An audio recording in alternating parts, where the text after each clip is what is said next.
essas mudanças refletem diretamente na rentabilidade dos ativos, porque antes você tinha um veículo que era tributado, né, no meio lá da debênture, ele era transformado em isento, e lembrando que, só um parênteses bem rápido aqui, que o estoque ele vai ser preservado, ou seja, tudo que foi estruturado anteriormente ao dia 1 de fevereiro, nada muda para essas operações, mas olhando para frente, você pode ter sim um risco de falta de crédito, por exemplo, né, ó, essas operações que existem hoje, essas dívidas elas vão ser pagas. Você tem aí um cenário de 2023, onde você vai ter um grande problema de repactuação dessas dívidas, por exemplo.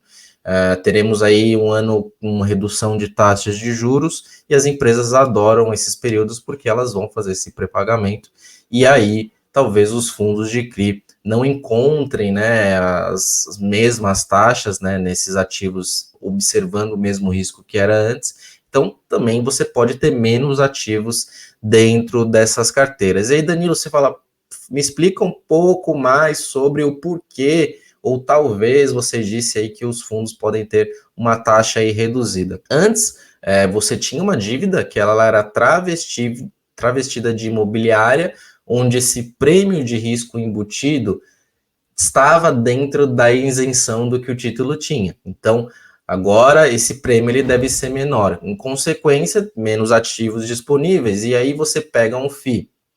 Por exemplo, ele queira, sei lá, estruturar uma alavancagem. Pode ter mais gente interessada nesse investimento. E mais gente interessada nesse investimento, que significa mais concorrência.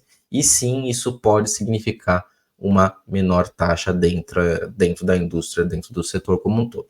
E nessa sequência, o FII, para ele manter essa mesma taxa atual, ele vai ter que aceitar mais risco, consequentemente, ou devolver o dinheiro aí para o investidor. Não sei, várias hipóteses aqui, e saíram diversas matérias sobre esse assunto, eu li todas e tal, mas com muito achismo das pessoas e elas meio que defendendo o lado do que era do lado delas. A gente falando isso vai me prejudicar muito, porque ela era uma ponta muito interessada.